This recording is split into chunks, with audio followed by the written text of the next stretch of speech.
While visiting St. Patrick's Cathedral in Dublin, Ireland a few years ago, I noticed this simple turned cross in one of the chapel spaces. Not overly complex, but meaningful in its proportions. So I've decided I'm going to turn one. Mine might not be an exact duplicate. I was hoping to get this out by Easter, but obviously I'm a little bit behind, but it's never out of season to turn across.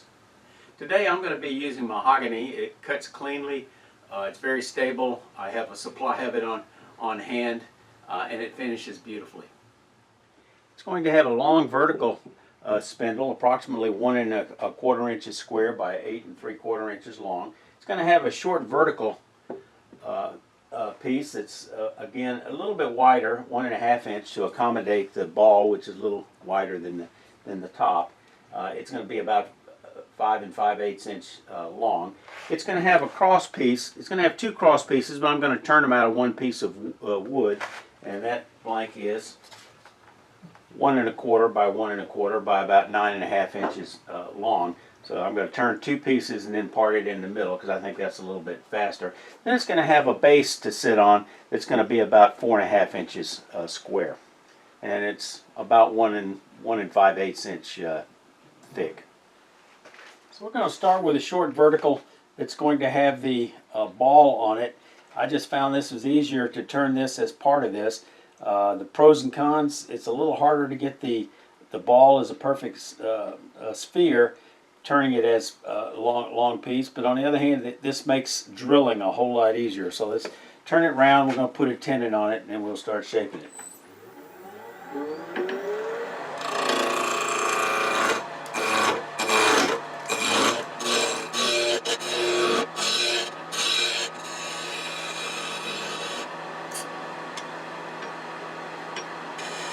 I'm going to go ahead and put a tenon to fit in my smaller jaws.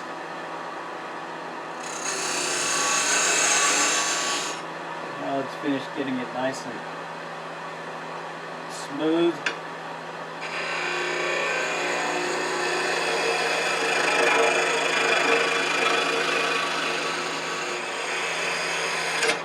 Uh-oh. Dropped it too low. Should have been cutting in the lower third and I got careless.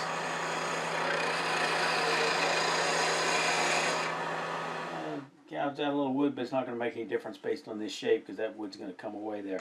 So I'm going to start with giving myself just a tiny bit of waste here on the end.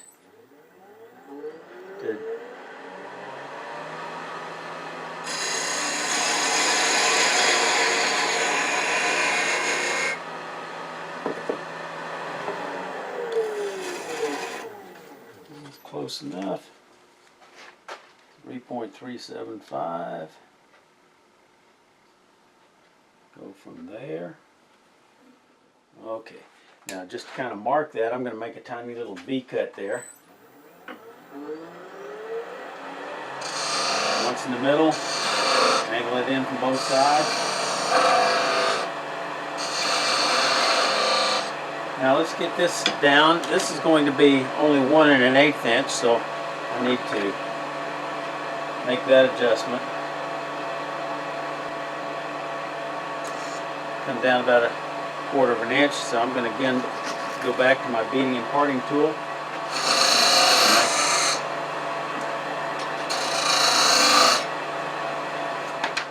Now, I don't actually have a measurement here. Figure out what that measurement is for this piece to this piece. So, from the ball to the first feature is 1 3/8.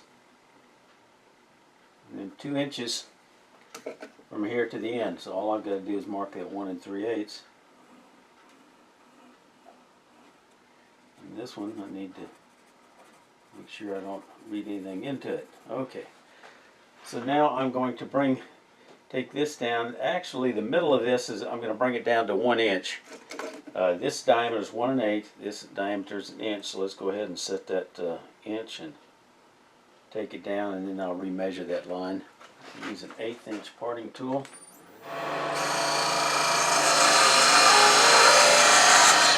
There we go. That's 1 inch. Now from the center of this, I'll just taper There's a slight cove down, so this is where most of the wood needs to come away, so let's start there.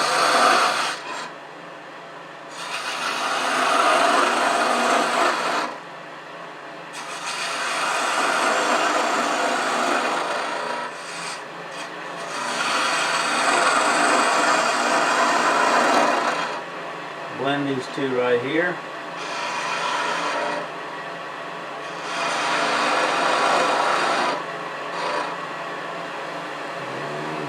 Doesn't feel too bad. A little bit of a bump here. Start on this side.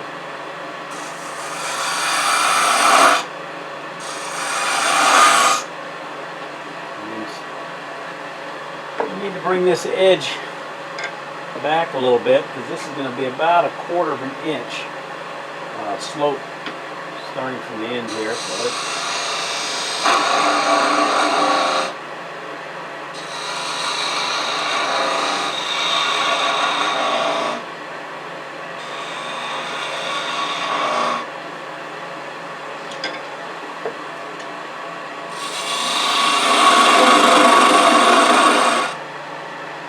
is going to be 3/4 of an inch, so let's set that dimension. Part it, get it, the lowest point is going to be right about in the middle.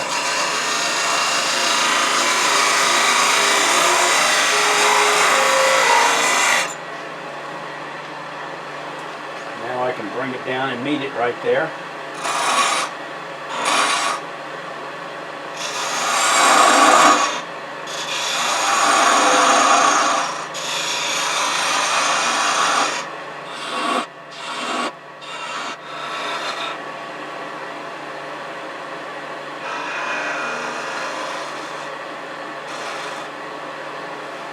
Okay, it's not bad. I think all that needs is a little sanding, and we've got it. And then I've got to make the 3 others look like this with a 1/2 inch tenon on the end. So I've turned a little drilling jig out of oak. I started with one out of pine, but I undersized this, and I don't know if you can see here, the clamping mechanism really did a job on the pine, so I went to something a little bit harder, but that's the shape. Square and then round that fit my tool post. This drilling operation is the most difficult part of this whole project. You need to mark exact centers. I did that marking sideways. There's probably better ways to do this. If you do it several times, you probably get better at it, but this was my first attempt. So I mark the centers, then I'm going to mark that center line hole with a birdcage awl, and I'm going to use the indexing on my lathe to drill it from one side and then go to 180 degrees over to the other side and drill it. If you drill it all the way through, I felt like if I had any error, it would be doubled. But I still had some problems, as you'll see later on this video how I wound up fixing it. So I put in my drill guide and go ahead and do that drilling. 40mm jaws to hold this. Be able to easily part it off, but mostly to drill in from the bottom, that bottom hole. And I won't have to worry about centering that because the drill chuck will take care of that.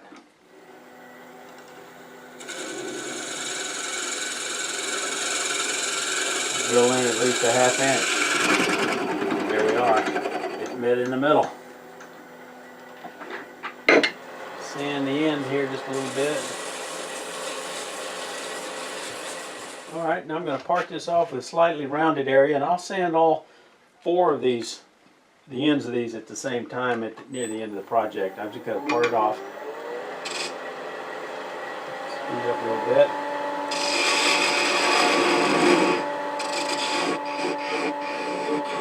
I think I'll go ahead and saw that final part off.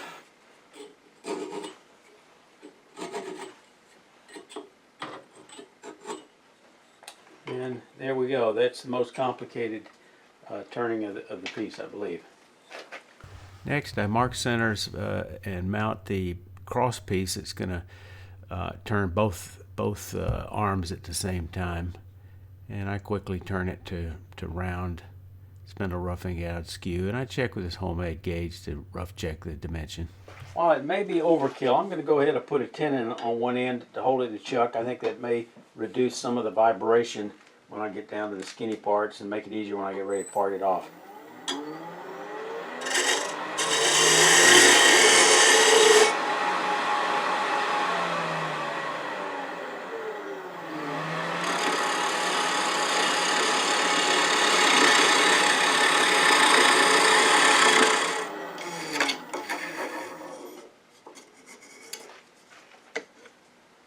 Time to start laying out the features. So I'm just gonna, I think I can eyeball the center. Okay, and now we're gonna make a 1/2 inch tenon on each side. So we want at least an inch there in the middle to account for the parting off.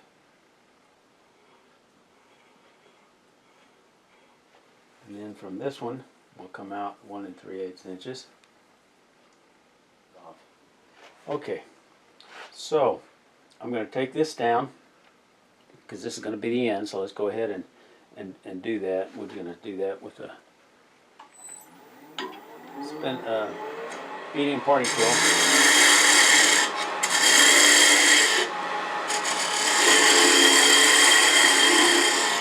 To that end, I'm going to mark this end.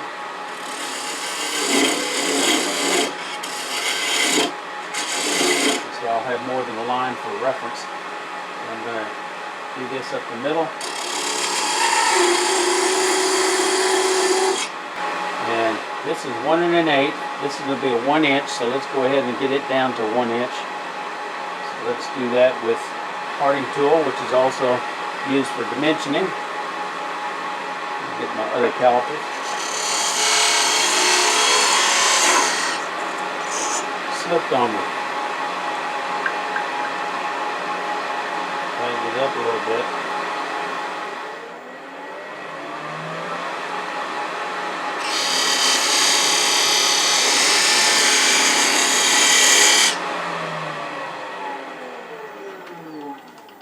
So let's start that shape down from the end. Let's get the other piece to kind of make sure they look similar. So that end that gets rounded is going to start right there. And same thing on this side.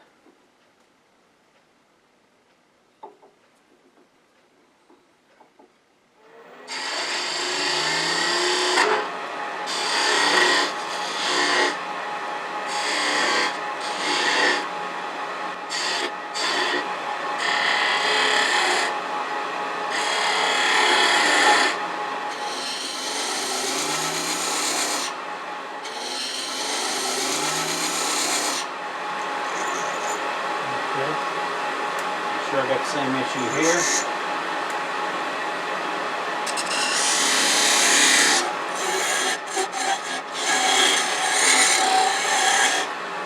Okay.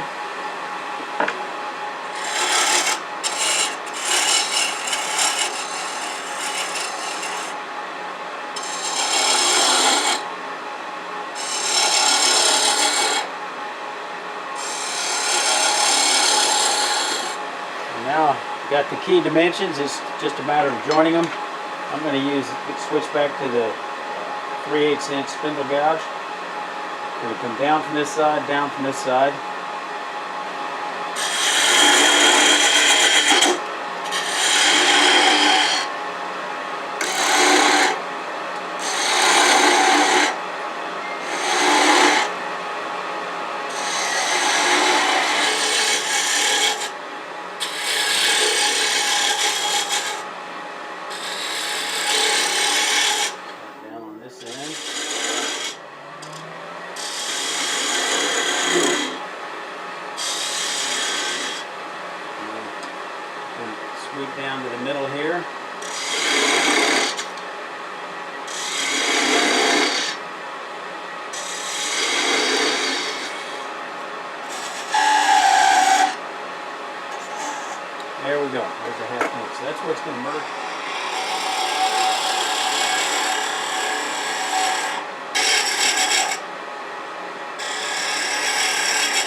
start with 180.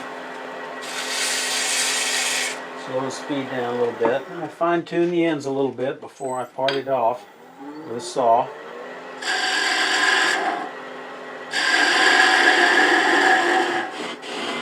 Just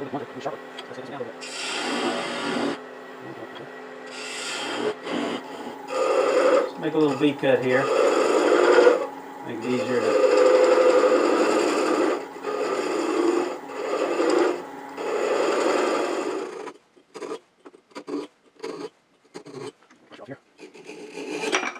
There we go. Okay, that looks good. All right, now I'm going to part this off with a skew.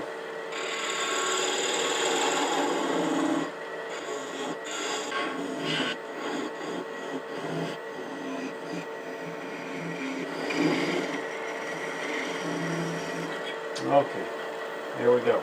Look pretty close. I'm happy with that.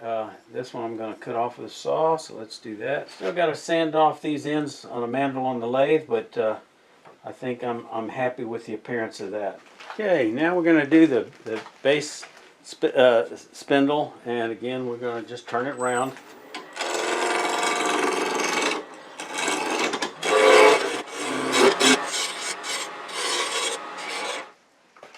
Okay, I've just about got it rounded smooth, almost got a 1/2 inch tenon. When you have one, you want to just chamfer the end a little bit where you're going to do joinery. Okay, now that I've got that tenon sized properly, I check the dimensions on the top, start shaping the part that's going to go into the ball.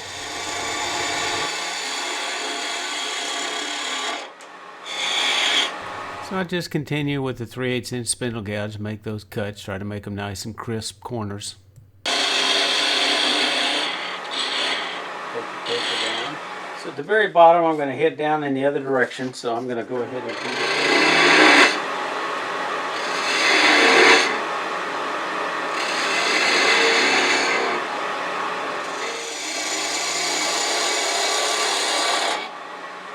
Here at the bottom. Sometimes I'm cutting with a spindle gouge, sometimes I'm using a skew, but I find out for cleaning these long coves that spindle roughing gouge removes the tool marks best. So I take the base block, go from corner to corner, mark centers, and I'm going to drill a hole appropriate for my shop-made DIY screw chuck, which holds it real well.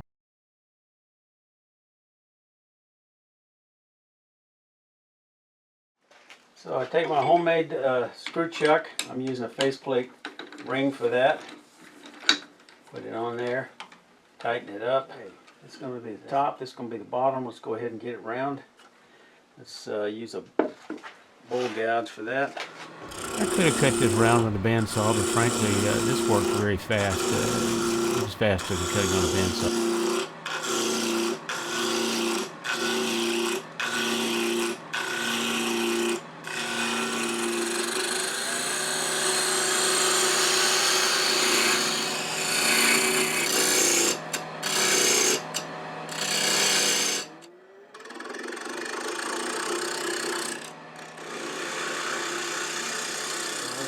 Just use back this saw, and that looks flat. That's good.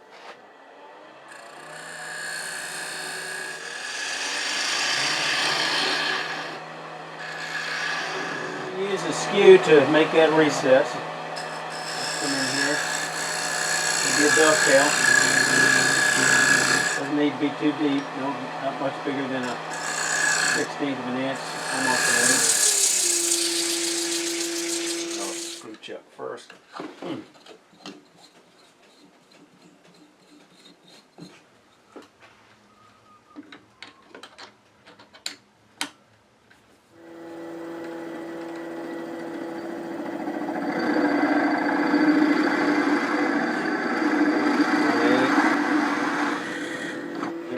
And this is cross grain, so it's like turning a small bowl, go from small to large.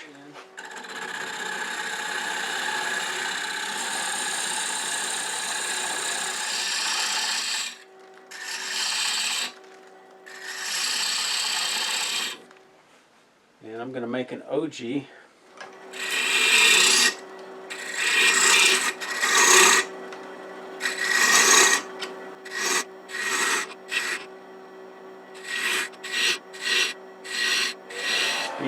bit.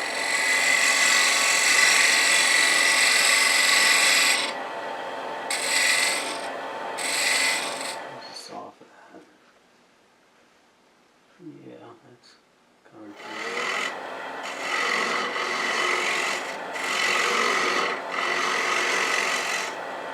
I've mentioned before, I sand the ends of these all at the same time with the mandrel. Doesn't take long. You flat workers, I don't need to point out how important it is to do a dry assembly before you glue it up. I like to use Tight Bond. It's quick and thick, multi-surface. So that's what I use for doing it. So just go ahead and glue it up. Drilling was a challenge, so I went back with my big blue rotary power carver and kind of changed the direction, cleaned up the inside to better line up those two arms. I should have taken a picture to better show you, but this stool kind of illustrates when you got two pieces coming in together, they're competing for the same space. You add a third one, it makes it even worse. I solved the problem with the stool by just changing the design and offsetting the stretchers, but you can't very well do that on this cross. Well, it took me 8 years before I finally got around to finishing this. But this was a fun project. It's a challenging project because as a spindle turning, you've got to get nice crisp edges that you don't sand off. You've got to get all four of these three parts meeting here in the middle where there's some competition for space. So you got to get your holes drilled properly. You got to get these sized properly. So it was all fun. I appreciate your comments. If you like the video, please give it a thumbs up to push it out to other like-minded woodturners. Remember, y'all stay safe. Come on back, you hear?